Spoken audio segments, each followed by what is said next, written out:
আচ্ছা, এরপরে আমরা পরে হচ্ছে স্টেম টুল, এরপরে হচ্ছে প্যাটার্ন স্টোন। এটা এখানে আছে, এটার অধীনে আছে। এই প্যাটার্ন টুলটা কাজ হচ্ছে লেয়ারটা অন্যটা করা আছে, এই কারণে হচ্ছে না। এই সাদা পেজ নিয়ে দেখাই আমি। দেখেন আমি যে এখানে ক্লিক করছি, কিছু গাছের ছবি চলে আসছে, অথচ এটা একদম সাদা ছিল। ক্লিক করার সাথে সাথে এরকম গাছ চলে আসতেছে। এই গাছগুলা কোথায় থেকে আসছে দেখেন, এটা সিলেক্ট করার সাথে সাথে যে উপরে এরকম একটা অপশন আসছে। দেখেন এই যে এখানে টি, গ্রেস, এরপর হচ্ছে ওয়াটার, এরকমভাবে বিভিন্ন ধরনের ইয়ে আসছে। আমি যদি ওয়াটারের মধ্যে, ওয়াটার এরকম একটাই আসছে, আমি যদি এটা নিয়ে আমি অফ করি, দেখেন এই যে কীরকম অটোমেটিক। এটা ছিল সাদা, কিন্তু এখন একটা ব্যাকগ্রাউন্ড তৈরি হয়ে গেছে। কি সুন্দর ব্যাকগ্রাউন্ড তৈরি হয়ে গেছে। এরকমভাবে ইচ্ছা করলে আমি নিচ থেকেও কিছু ব্যাকগ্রাউন্ড এখানে অ্যাড করতে পারি। হ্যাঁ, এবং অনেক ব্যাকগ্রাউন্ড এখন অলরেডি দেওয়া থাকে, যে আমি এখান থেকে এক্সপোর্ট করতে পারবো। সেটিংয়ে গিয়া আমি যদি গিয়ে এই যে ইম্পোর্ট প্যাটার্ন এখন যদি দেই, তাহলে আমি ডাউনলোড করে কিছু প্যাটার্ন এখানে অটোমেটিকলি আমি ইচ্ছা মতো এখানে করতে পারি। আর না ডিফারেন্ট কিছু ফটোশপে দেওয়া আছে, এগুলো দিয়ে আমি কাজ করতে পারি।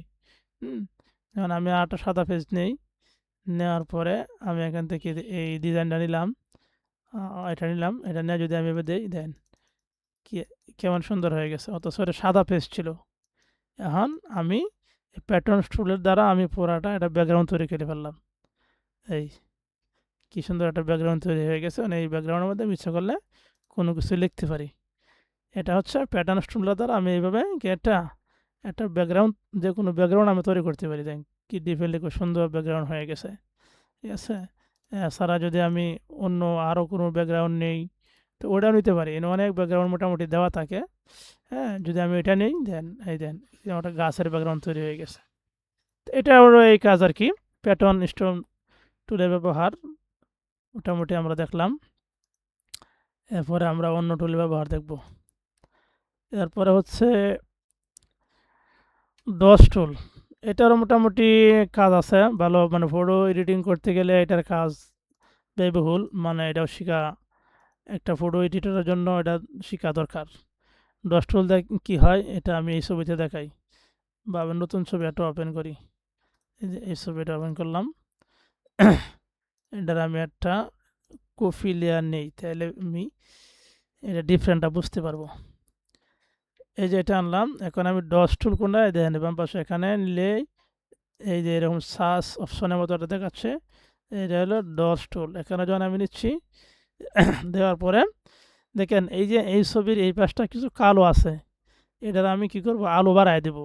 এরকমভাবে ব্রাশটা বড় করে যদি কয়েকটা ক্লিক করি, দেন এই যে আলো ভরে গেছে। হ্যাঁ, আলো বেড়ে গেছে। কেন বুঝবেন, দেন এটা ছিল আগের ছবি, আর ডস টুল দেওয়ার পরে এটা হচ্ছে পরের ছবি। যদিও আমি একটু বেশি দিলাইছি, মানে আপনাকে বোঝানোর জন্য।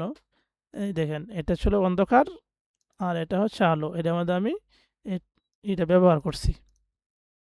আমি আবার দেখাই,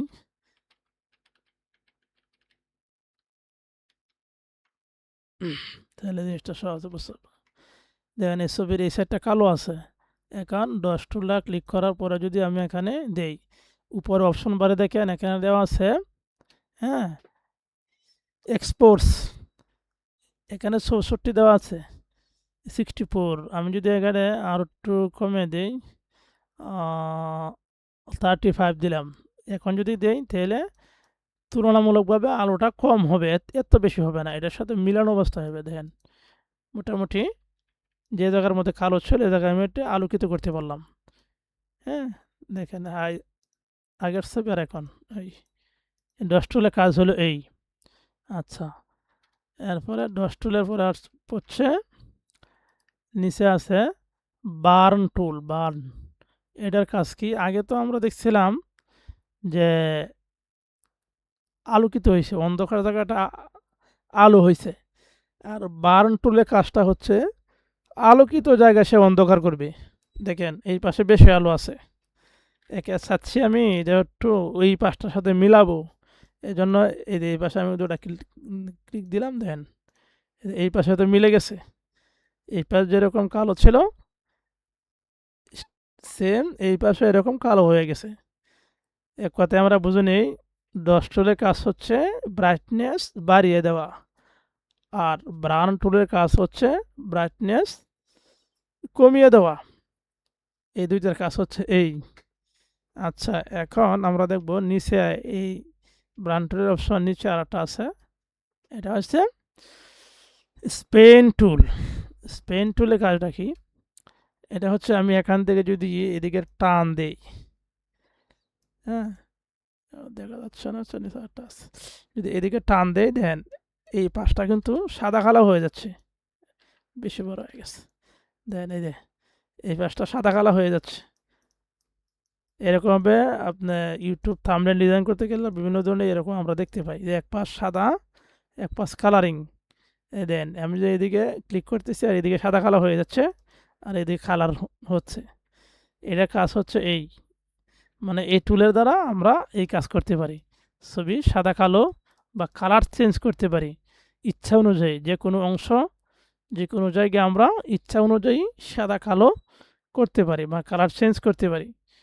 আর যদি আমরা সবটা একসাথে করি তাহলে হয়ে যাবে, কিন্তু আমি চাচ্ছি না, শুধু চেহারা যে কোনো একটা অংশ করব, যে কোনো ডিজাইনের একটা অংশ আমি সাদা কালো করব। সেই ক্ষেত্রে আপনি এই টুলটা দিয়ে করতে পারবেন। এই টুলের কাজ হচ্ছে এই। ইনশাল্লাহ আশা করি আপনারা